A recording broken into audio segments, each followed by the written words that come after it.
जय हिंद, वंदे मातरम। दोस्तों, welcome to Shivam study platform. Shivam study परिवार आपका हार्दिक स्वागत एवं अभिनंदन करता है।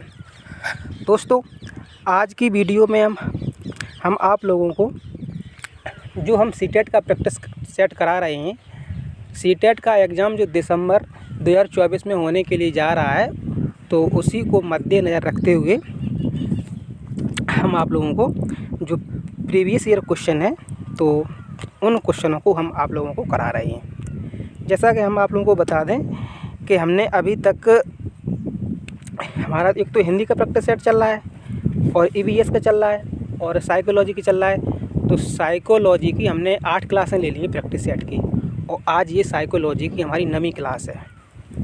तो आप लोग बने रहिएगा वीडियो के अंत तक। और जैसे हम आपको बता दें, बहुत से भाई बहन हमसे जुड़े हुए हैं, तो हमारी वीडियो बहुत से लगभग 100-200 बच्चे देख लेते हैं। तो जो नए भाई जुड़ेंगे मुझसे, तो उनके लिए मैं कहना चाहूँगा कि आप लोग क्या करेंगे, देखो, आप लोग नोट्स के चक्कर में मत पड़ना।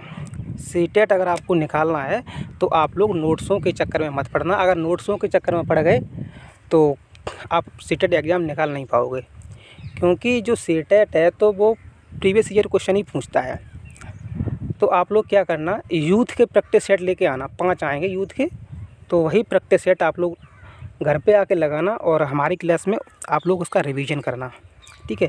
तो इससे क्या होगा, आप लोग उधर उसको पढ़ेंगे और यहाँ पर उसका रिवीजन करेंगे, तो आपका जो कॉन्फिडेंस लेवल है वो क्वेश्चन को करने में बहुत ज़्यादा ऊँचा हो जाएगा, ठीक है। तो दोस्तों, अगर आपने अभी तक हमारे इस यूट्यूब चैनल को सब्सक्राइब नहीं किया है, तो पहले आप लोग इसको चैनल को सब्सक्राइब कीजिएगा और बेल आइकन को ज़रूर दबाइएगा, ताकि जो भी नोटिफिकेशन होगा सीटेट से संबंधित या कोई भी क्लास पड़ेगी, तो अगर बेल आइकन आप दबा देंगे तो आपके पास हर एक नोटिफिकेशन हमारी क्लास का पहुंच जाएगा, ठीक है। वीडियो को लाइक करके और अपने दोस्तों तक शेयर कीजिएगा। आइएगा दोस्तों, अब हम चलते हैं अपनी क्लास की तरफ। तो आज की क्लास का हमारा क्वेश्चन नंबर फर्स्ट है। वैसे क्वेश्चन नंबर 21 आपको दिख रहा है, लेकिन आज की क्लास का फर्स्ट क्वेश्चन है, क्योंकि हम एक क्लास में 10 ही क्वेश्चन लेते हैं। इससे पहले 20वां क्वेश्चन है वो हम करा चुके हैं। ऐसा नहीं है कि हम कोई आगे पीछे कराते हैं, हमारी सभी क्लासें एकदम क्रम से पढ़ी हुई हैं। इसमें आप लोगों को पढ़ने में कोई प्रॉब्लम नहीं होगी, ठीक है दोस्तों। तो आइएगा, वीडियो को आप लोग वीडियो के अंत तक बने रहिएगा। अगर बीच में छोड़ के चले जाओगे तो कुछ भी आपके समझ में नहीं आएगा। तो क्वेश्चन नंबर 1 हमारा क्या कह रहा है, लेब बायोगस्की के अनुसार अधिगम, ठीक है। ए ऑप्शन एक व्यक्तिगत विधि है, बी एक निष्क्रिय विधि है, और सी एक अनुबंधित गतिविधि है, और डी एक सामाजिक गतिविधि है, ठीक है। हमने आप लोगों को जो लैब बायोगस्की हैं, ये एक हमारे एक मनोवैज्ञानिक हैं, तो इनके बारे में तो हमारी जितनी क्लासें हुई हैं, जैसे हिंदी में भी आता है, जब हिंदी में पेडागोजी क्वेश्चन आता है तो उसमें भी साइकोलॉजी के मनोवैज्ञानिक के सब संबंधित क्वेश्चन आते हैं, तो वहाँ पर भी हम आपको हिंदी में बता रहे हैं, ईवीएस में भी बता रहे हैं, और लैब बायोगस्की के बारे में। और हमने आपको बहुत मतलब हर एक क्लास में आपको उनके बारे में बताते हैं। तो फटाफट आप लोग कमेंट बॉक्स में हमको ये बताइएगा कि इन्होंने कौन सा सिद्धांत दिया है, ठीक है। तो आइएगा इनके बारे में। तो लैब बायोगस्की के अनुसार अधिगम, ए ऑप्शन एक व्यक्तिगत गतिविधि है, और बी एक निष्क्रिय गतिविधि है, और सी एक अनुबंधित गतिविधि है, और डी एक सामाजिक गतिविधि है, ठीक है। तो आइएगा, और अगर आप लोगों ने थोड़ा सा भी ध्यान दिया होगा तो ये क्वेश्चन आप लोग कर ले जाओगे, ठीक है। बताइएगा दोस्तों, आप लोगों के लिए 20 सेकंड का हम टाइम देते हैं। आप मतलब क्वेश्चन नंबर डाल के ही मुझे आंसर दीजिएगा, तभी हम समझ पाएंगे इसमें,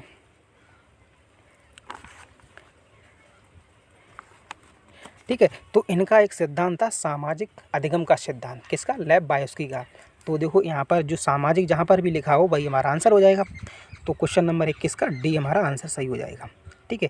क्योंकि आप लोगों को मालूम है कि जो लैब बायोगस्की हैं, इन्होंने सामाजिक गतिविधि का सिद्धांत दिया है, ठीक है। तो थोड़ी डिटेल में इनसे चर्चा करते हैं। तो आप लोग फटाफट एकदम बहुत ही ध्यान से सुनना। लैब बायोगस्की के अनुसार अधिगम एक सामाजिक गतिविधि है, ठीक। अधिगम मतलब पढ़ाई लिखाई संबंध में बोल रहे हैं कि ये है एक सामाजिक गतिविधि है। बायोगस्की के अनुसार अधिगम 2 स्तरों पर होता है। तो कौन कौन से 2 स्तर हैं? प्रथम स्तर है दोस्तों, प्रथम स्तर पर दूसरों के साथ अंतःक्रिया द्वारा जब बालक अंतःक्रिया करता है, तब सूचनाएं स्वतः ही स्तर पर एक दूसरे से जुड़ती चली जाती हैं। ठीक है, ये हमारा प्रथम स्तर हो गया। और सेकंड स्तर पे आते हैं। सेकंड हमारा क्या है कि द्वितीय स्तर पर सीखा हुआ ज्ञान बालक की मानसिक संरचना में एकीकृत होता है। ठीक है, तो पियाजे की तरह बायोगास्की भी यह मानते थे कि बच्चे ज्ञान का निर्माण करते हैं, किंतु इनके अनुसार देखो जो जीन पियाजे थे तो इनके बारे में आप लोगों को हमने बहुत ज़्यादा ही इनके बारे में पढ़ाया। 2-3 क्लासें अलग से जीन पियाजे के बारे में ली हमने। और इनका ये सीटेट एग्ज़ाम के लिए ही नहीं बल्कि देखो टेट हुआ, सुपर टेट हुआ, तो इसमें जीन पियाजे ये बहुत ही अपना इम्पोर्टेंट रोल निभाते हैं। क्योंकि आप लोग देख लेना, अभी जब एग्ज़ाम देने के लिए जाओगे तो वहाँ पर जीन पियाजे ही सबसे ज़्यादा आपको मिलेंगे। और इनका जो सिद्धांत है वो संज्ञानात्मक विकास का सिद्धांत जीन पियाजे जी ने दिया है। तो आप लोग देखो ये बहुत इम्पोर्टेंट है, हम इसलिए नहीं, और हम अपनी क्लास में आप लोगों को देखो पहले ही हम बता चुके हैं कि कोई हम फालतू की चीज़ें नहीं पढ़ाते हैं, वही पढ़ाते हैं जो इम्पोर्टेंट होता है एग्ज़ाम की दृष्टि से। ठीक है, तो जीन पियाजे का आप लोग बस सिद्धांत याद रखना, संज्ञानात्मक विकास का सिद्धांत। और इन्होंने 4 अवस्थाएं बताई हैं बच्चों की, 4 अवस्थाएं। ठीक है, तो अगर किसी को 4 अवस्थाओं के नाम मालूम हो तो कमेंट बॉक्स में आप लोग बताइएगा। ठीक है, वैसे हमने कई बार इनको पढ़ाया है, पूरी हमने 3 क्लासें ली हैं जीन पियाजे के बारे में। आइएगा दोस्तों नेक्स्ट क्वेश्चन पे चलते हैं। तो नेक्स्ट क्वेश्चन हमारा है क्वेश्चन नंबर 22। निम्नलिखित में से कौन सा पूर्व क्रियात्मक अवस्था काल के बच्चे को विशेषित करता है? अवस्था कौन सी है? पूर्व क्रियात्मक अवस्था। ठीक है, तो ए ऑप्शन लक्ष्य निर्देशित व्यवहार, बी विलंबित अनुकरण, सी विचारों की अनुकृतमणीयता और डी वर्तुल प्रतिक्रिया। फटाफट दोस्तों आप लोग क्वेश्चन नंबर 22 का कमेंट बॉक्स में आंसर दीजिएगा। जिसका आंसर सबसे पहले आएगा मैं उसका नाम लूँगा अगली क्लास में। ठीक है, तो क्वेश्चन नंबर 22, तो इसका हमारा आंसर हो जाएगा सी ऑप्शन, विचारों की अनुक्रमणिकता। ठीक है, तो इसके बारे में हम आपको डिटेल में बात करते हैं थोड़ा, क्योंकि ये इम्पोर्टेंट क्वेश्चन है थोड़ा, तो इस वजह से मुझे डिटेल में बात करनी पड़ेगी। और जो इससे पहले क्लास हुई थी वो थोड़ा क्वेश्चन सरल थे, ये थोड़ा टफ है क्वेश्चन, कोई बात नहीं। हम यानी कि जो पूर्व क्रियात्मक अवस्था लगभग 2 वर्ष से प्रारंभ होकर 7 वर्ष तक चलती है। ठीक है, तो ये जो अवस्था है यहाँ पर है, ये लिखी है पूर्व क्रियात्मक अवस्था। ठीक है, तो इसकी जो समयावधि है तो वो कौन सी है? 2 वर्ष से मतलब प्रारंभ होती है और 7 वर्ष तक चलती है। इस अवस्था को 2 भागों में बांटा जा सकता है। फर्स्ट पूर्व प्रत्यात्मक काल 2 से 4 है और अंत्य प्रज्ञ काल है वो 4 से 7 वर्ष है। ठीक, आप लोग बस इतना ही याद रखना, ज़्यादा कोई पूछने की इसमें ज़रूरत है नहीं। आइएगा नेक्स्ट क्वेश्चन पे आते हैं। क्वेश्चन नंबर 23, बच्चों को उनके अधिगम के संदर्भ में निम्नलिखित कथनों में से कौन सा सही है? ठीक है, यहाँ किसकी बात कर रहा है? अधिगम किस, तो अधिगम को लेकर के उन्होंने ये बोला है कि कौन सा कथन सही है। ए ऑप्शन बच्चों को सीखने के लिए अभिप्रेरणा तथा सीखने के लिए उनकी सक्षमता केवल आनुवंशिकता के द्वारा पूर्व निर्धारित है। बी ऑप्शन बच्चों की सामाजिक आर्थिक पृष्ठभूमि उनकी प्रेरणा एवं अधिगम सक्षमता को निर्धारित व सीमित करती है। सी ऑप्शन बच्चों को अधिगम हित प्रेरित करने के लिए उन्हें पुरस्कृत एवं दंडित करना होता है। डी सभी बच्चे सीखने के लिए स्वाभाविक रूप से प्रेरित होते तथा सीखने में सक्षम होते हैं। ठीक है, तो कौन सा कथन सही है? नहीं वाला तो इसमें क्वेश्चन है नहीं, सही पूछा गया है। तो देखो अगर आपने सबसे पहले क्या होता है, क्वेश्चन को करने से पहले अगर आपने क्वेश्चन को ध्यान से समझ लिया, ठीक है, क्वेश्चन को आपने समझ लिया और चारों ऑप्शन को अगर आपने समझ लिया, तो हम बार बार आपसे ये बोलते हैं कि सीटेट वाला हमेशा यही कहता है कि बच्चों के पॉजिटिव में जाइएगा, आप लोग नेगेटिव में मत जाइएगा। तो इन ऑप्शनों में से ऐसा कौन सा ऑप्शन है जो बच्चों के पॉजिटिव को दर्शाता है? ठीक है, तो देखो ए ऑप्शन ये हमारा हो गया, बी सी और डी। फटाफट आप लोग बताइएगा। हमने इतनी हिंट दे दी आप लोगों को कि इतनी हिंट से ही आप लोगों का काम हो जाएगा। ठीक, तो क्वेश्चन हमारा 23 है। तो 23 का हमारा डी हो जाएगा। ठीक, क्यों हो जाएगा? देखो हम ए ऑप्शन पे आते हैं पहले, ये क्यों नहीं होगा? ए ऑप्शन ये कह रहा है कि बच्चों को सीखने के लिए अभिप्रेरणा तथा सीखने के लिए उनकी सक्षमता केवल आनुवंशिकता के द्वारा पूर्व निर्धारित होती है। तो यहाँ पर आप लोग क्या करेंगे, ये केवल लिखा हुआ है तो हमने देखो कल भी आपको डेली बताते हैं, कुछ पॉइंट ऐसे होते हैं जो उस अगर शब्द उसमें लग जाए ना वाक्य में, तो वो वाक्य की जो उसकी जो सीमा है ना, विस्तार है, वो वहीं को उसको सिकोड़ के रख देता है। तो केवल शब्द है, ये नेगेटिव शब्द है, ठीक है। तो इसकी वजह से हमारा ये ऑप्शन हमारा गलत हो गया। अब हम आते हैं बी ऑप्शन पे। बच्चों की सामाजिक आर्थिक पृष्ठभूमि उनकी प्रेरणा एवं अधिगम सक्षमता को निर्धारित एवं सीमित करती है, ठीक है। कौन? पृष्ठभूमि। तो देखो, सीमित करना, तो यहाँ भी भाई किसी चीज़ को ऐसा तो है नहीं कि जो सामाजिक आर्थिक पृष्ठभूमि है उनकी प्रेरणा एवं अधिगम सक्षमता को निर्धारित करती है, ऐसा तो कुछ है नहीं। सामाजिक आर्थिक गतिविधि को पूछ रहा है। पढ़ाई लिखाई से हमारा देखो, समाज में कुछ चीज़ें ऐसी होती हैं जो पढ़ाई से रिलेटेड होती हैं, कुछ ऐसी होती हैं जो नहीं होती हैं। तो वही हमारा ये ऑप्शन कह रहा है, तो इसलिए ये हमारा ये ऑप्शन गलत हो जाएगा। अब सी ऑप्शन पे आते हैं। बच्चों को अधिगम हेतु प्रेरित करने के लिए उन्हें पुरस्कृत एवं दंडित करना होता है, ऐसा तो नहीं है। देखो, पुरस्कार भी ये दिया जाता है, लेकिन ज़्यादा अगर पुरस्कार आप लोग दो, बच्चों को पुरस्कार ज़्यादा मात्रा में दोगे बार बार, तो वो क्या करेगा, वो उसकी जो जिस लेवल पे वो वहीं पर रह जाएगा, आगे नहीं जा पाएगा वो, ठीक है। अब बात करते हैं दंडित की। पुरस्कार तो कहीं तक ये सही है, अगर सिर्फ पुरस्कार होता था तो हम सही कर देते इस ऑप्शन को, लेकिन इसमें बात कर रहा है ये दंडित की। तो क्या बच्चे को दंड देना चाहिए? नहीं देना चाहिए, ठीक। जो RTE एक्ट 2009 कह रहा है कि भाई बच्चों को दंड नहीं देना चाहिए, तो इसलिए हमारा सी ऑप्शन गलत हो गया। अब बचा हुआ हमारा डी, तो यही हमारा सही है। कैसे? सभी बच्चे सीखने के लिए स्वाभाविक रूप से प्रेरित होते हैं, बिल्कुल बात सही है, प्रेरित होते हैं तथा सीखने में सक्षम होते हैं। ये आपको ऐसा नहीं लग रहा है कि ये पॉइंट बच्चों के प्रति एकदम पॉजिटिव सा पॉइंट है? देखो, जो आंसर होता है क्वेश्चन का, तो उसमें क्या होता है कि वो अलग से मालूम पड़ जाता है। भाई 4 ऑप्शन है, 4 ऑप्शन में 3 ऑप्शन ऐसे हैं जो ऐसा लगेगा कि बच्चों के बारे में थोड़ा नेगेटिव बोल रहे हैं, और जो उसका आंसर होगा तो वो अलग से ही मालूम पड़ जाएगा। तो इस तरह से अगर आप देखो नहीं समझ पा रहे हो, क्वेश्चन को नहीं समझ पा रहे हो, लेकिन हमने आपको ये तरीका बताया कि आप लोग ऑप्शनों को काट के इनको हल कीजिएगा, ठीक है।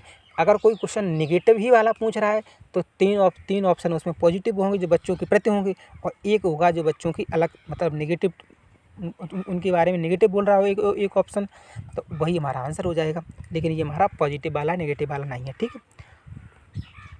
देखो, ये ट्रिक है क्वेश्चन करने की, ये ट्रिक है, कोई हम इसलिए नहीं कि आप लोगों को रटवा नहीं रहे हैं, इतना टाइम भी नहीं है आप लोगों के पास कि आप लोग इतना मतलब याद कर पाओ।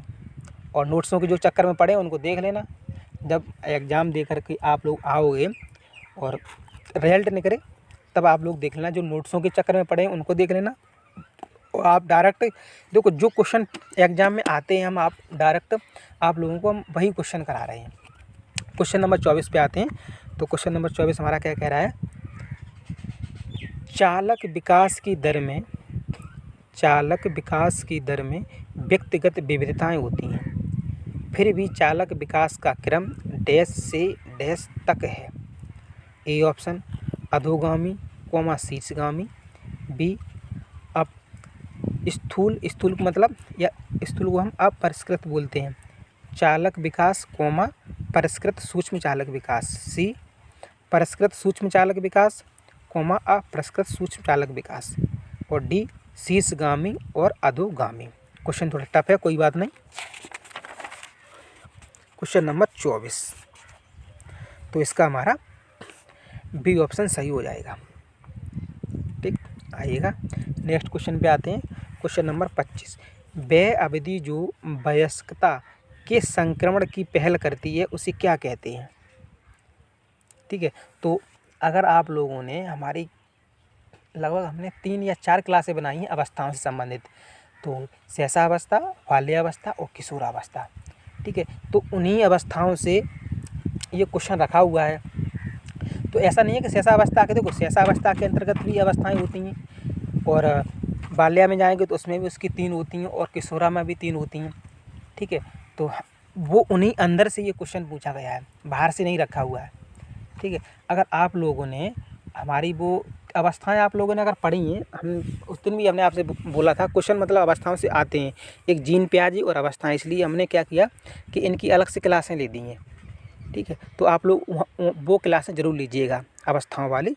आइएगा इसका आंसर देखते हैं हम। वह अवधि मतलब अवस्था का टाइम पूछ रहा है, वयस्कता के संक्रमण की पहल करती है उसे क्या कहते हैं? मध्य बाल्यावस्था, पूर्व क्रियात्मक अवधि, और सी बाल्यावस्था की समाप्ति, और डी किशोरावस्था। Question number 25। अब आप लोग थोड़ा इसमें क्वेश्चन ध्यान दीजिएगा, क्वेश्चन क्या कह रहा है। अवधि पूछ रहा है, वयस्कता, वयस्क मतलब समझते हो, वयस्क मताधिकार, इसका मतलब क्या बताइएगा। जब आप लोग वोट डालते हो तो मतलब वोट डालने के लायक हो गए हम, ठीक है, तो उसको हम क्या बोलते हैं, तभी तो बोलते हैं वयस्क मताधिकार। मतलब आप लोग किशोरावस्था में पहुंच गए हो। वयस्क का मतलब क्या है, किशोरावस्था में। तो किशोरावस्था की हमारी एज कितनी होती है, 12 से 18 वर्ष तक। तो हमारा इसका आंसर किशोरावस्था कहाँ पर, डी ऑप्शन सही है। तो यही हमारा डी ऑप्शन इसका सही हो जाएगा। आप लोग देखो एक पॉइंट से इसका पकड़ सकते थे आंसर, जो वयस्क लिखा हुआ है ना इससे। अब भाई मध्य बाल्यावस्था, पूर्व क्रियात्मक अवधि, बाल्यावस्था, ठीक है, तो ये तो इसके अंतर्गत वयस्क नहीं होगा। वयस्क मतलब क्या, 18 वर्ष का मतलब हो चुका है, तो किशोरावस्था ही आएगा, और ये मतलब नहीं आएंगी। क्वेश्चन नंबर 26 पे जाते हैं। देखो आइए आ गया, जीन प्याजे। लगभग ये तीसरी क्लास है, एक ही मतलब ये क्वेश्चन पेपर है, ये 2019 का है, ठीक है, 7 जुलाई 2019 को हुआ था। तो हम इसकी 3 क्लासें ले चुके हैं, 10 करके क्वेश्चन लेते हैं एक बार में, 10 क्वेश्चन। तो जीन प्याजे और ये अवस्थाओं से क्वेश्चन न जाने कितने आ चुके हैं। देखो आज ये फिर आ गया क्वेश्चन नंबर 26 जीन प्याजे के बारे में। तो जीन प्याजे के अनुसार बच्चे, ए ऑप्शन, प्रेक्षणात्मक अधिगम की प्रक्रिया का अनुसरण करते हुए दूसरों का अवलोकन करके सीखते हैं, ठीक है। बी ऑप्शन पे आते हैं, को उद्दीपन अनुक्रिया संबंधों के सावधानीपूर्ण नियंत्रण के द्वारा एक विशेष तरीके से व्यवहार करने के लिए अनुबंधित किया जा सकता है। सी ऑप्शन, को पुरस्कृत एवं दंड के सिद्धांतों का प्रयोग करते हुए विशिष्ट तरीके से व्यवहार करना एवं सीखना सिखाया जा सकता है। और डी ऑप्शन, ज्ञान को सक्रिय रूप से संचारित करते हैं जैसे जैसे वे दुनिया में व्यवहार कौशल का प्रयोग करते हैं तथा अन्वेषण करते हैं। तो ऐसी बात नहीं, क्वेश्चन थोड़ा टफ है, लेकिन कोई बात नहीं, हो जाएगा। टफ है तो क्या हुआ। क्वेश्चन नंबर 26 बताइएगा। देखो क्वेश्चन को, ये क्वेश्चन आप याद नहीं कर पाओगे। सीटेट में क्या है कि अगर आप याद के चक्कर में पड़ जाओगे तो आपको रटना नहीं है, आपको आंसर जो देना है वो एकदम बहुत ही समझ के देना है। तो इन चारों ऑप्शनों में से आप लोग अगर थोड़ा भी आपने एकदम ध्यान से पढ़ा ना, तो भी आपका आंसर निकल के आ जाएगा। मैंने आपको पहले ही बताया है कि 4 ऑप्शन में से 2 ऑप्शन तो नेगेटिव होते हैं, वो आप तुरंत काट लो, बचते हैं 2 ऑप्शन। तो ये जो 2 ऑप्शन बचते हैं वो एकदम सेम होते हैं, तो हम उसी में कंफ्यूज रहते हैं कि कौन सा इसमें आंसर सटीक बैठेगा, ठीक है। तो देखो इसका हमारा आंसर क्या हो जाएगा।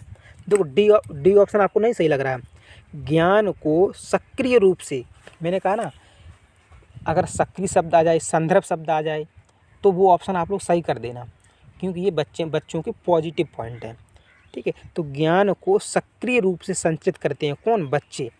भाई क्लास में अगर टीचर बैठा है, मेरी बात को समझना, क्लास में टीचर अकेला ही बैठा है और बच्चे आ गए, अगर बच्चे पढ़ने के लिए अंदर से उत्सुक नहीं है, सक्रिय नहीं है, तो क्या टीचर उनको पढ़ा सकता है, बताइएगा, नहीं पढ़ा सकता है। तो बच्चों को देखो, क्लास जब चलेगी सही से तभी जब बच्चे पढ़ने के लिए एकदम उत्सुक होंगे, यानी कि सक्रिय, बच्चों की जब सक्रिय भागीदारी होगी तभी समावेशी कक्षा होती है, ठीक है। तो ये हमारा सही हो गया, डी ऑप्शन सही है। 26। अब आते हैं 27 नंबर क्वेश्चन पे। मौखिक संवाद जो बच्चे अपने आप से करते हैं उन्हें लैब बायोस्की क्या कहते हैं। मौखिक संवाद, देखो ऐसा होता है, कुछ बच्चे ऐसे होते हैं, बहुत बच्चे क्या, बड़े बूढ़े सभी होते हैं, जो कुछ लोग ऐसे होते हैं जो अपने आप मतलब अकेले होते हैं फिर भी वो बात करते हैं, ठीक है। तो ये एक साइकोलॉजी के अनुसार एक बीमारी है ये, ठीक है, जो अपने आप में ही खुद ही बात करते हैं। तो अभी उसका क्या, उसकी वो बीमारी का नाम क्या है वो मुझे इतना नहीं मालूम है, लेकिन हम आप लोगों को बता दें। आप लोग क्वेश्चन पे आइएगा। मौखिक संवाद जो बच्चे अपने आप से करते हैं। जैसे बच्चा कोई बैठा है तो अपने आप में ही कुछ न कुछ पढ़ रहा है और बोल रहा है अपने आप ही अकेले करके, ठीक है। तो उस चीज़ को बच्चा अकेले ही बोल रहा है, पढ़ रहा है, कुछ भी कर रहा है, तो उन्हें जो लैब वयस्क हैं क्या कहते हैं? ए ऑप्शन व्यक्तिगत वार्ता, बी भ्रांता वार्ता, सी समस्यात्मक वार्ता और डी अहम केंद्रित वार्ता। ऑप्शन कौन सा ऑप्शन सही है इसका मुझे आप लोग ये बताइएगा। क्वेश्चन नंबर 27 का। और बहुत ही एकदम ये तो सरल क्वेश्चन है, ये क्वेश्चन सरल क्वेश्चन है। तो यहाँ पर क्या हो जाएगा? व्यक्तिगत वार्ता। ये ऑप्शन हमारा सही हो जाएगा। देखो आप कुछ लोग ऐसे मतलब ये बोलते होंगे कि अहम केंद्रिता, इसका ऑप्शन मतलब ये मार रहे होंगे, लेकिन अहम मतलब ये होता जब वो सब कुछ खुद ही करता,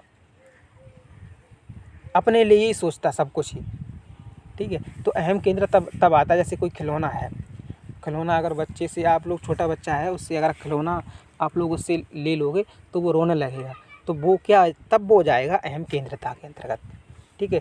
आपस में बातचीत कर रहे बैठे हुए, कभी अकेले भी करता है, साथ में भी बैठा है, ठीक है, और भी मतलब और भी बच्चे बैठे हैं, तो ये सब क्या, ये हमारी व्यक्तिगत वार्ता होती है। तो इसलिए हमारा डी ऑप्शन नहीं होगा, कौन सा होगा हमारा? ए ऑप्शन सही हो जाएगा।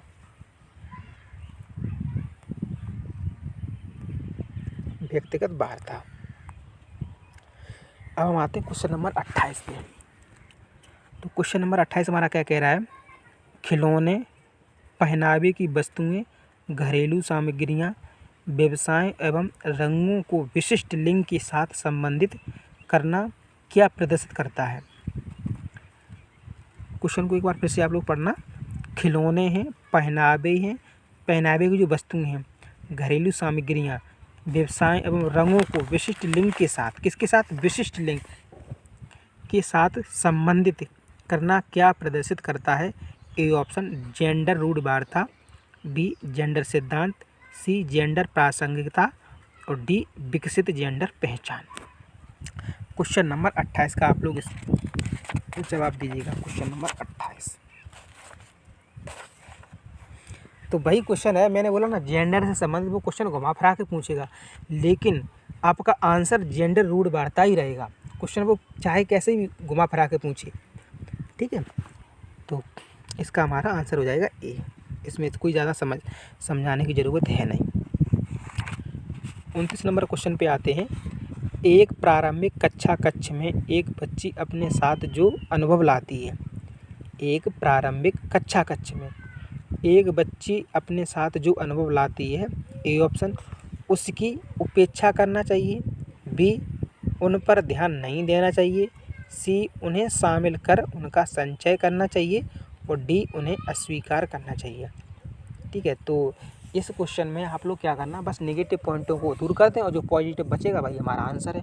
यहाँ पर जो ट्रिक हम बता रहे हैं करने की, तो वो यहाँ पर 100% काम करेगी, ठीक। देखो उपेक्षा तो हम नहीं कर सकते हैं, उपेक्षा का मतलब आप लोग समझते हैं, मतलब उसकी उपेक्षा करना चाहिए, उसकी मतलब बुराई करनी चाहिए, नहीं, उपेक्षा मतलब बुराई होता है, तो हमारा ये ऑप्शन गलत हो जाएगा। उन पर ध्यान नहीं देना चाहिए, ऐसा तो है नहीं, ध्यान तो बच्चों पर हमको देना पड़ेगा। उन्हें अस्वीकार करना चाहिए, ऐसा भी नहीं है, स्वीकार करना चाहिए, अस्वीकार क्यों करेंगे? तो बचा हुआ हमारा सी ऑप्शन, वही हमारा आंसर, उन्हें शामिल कर उनका संचय करना चाहिए। अब आइएगा, ये क्वेश्चन हमारा 30 क्वेश्चन है, 30 नंबर।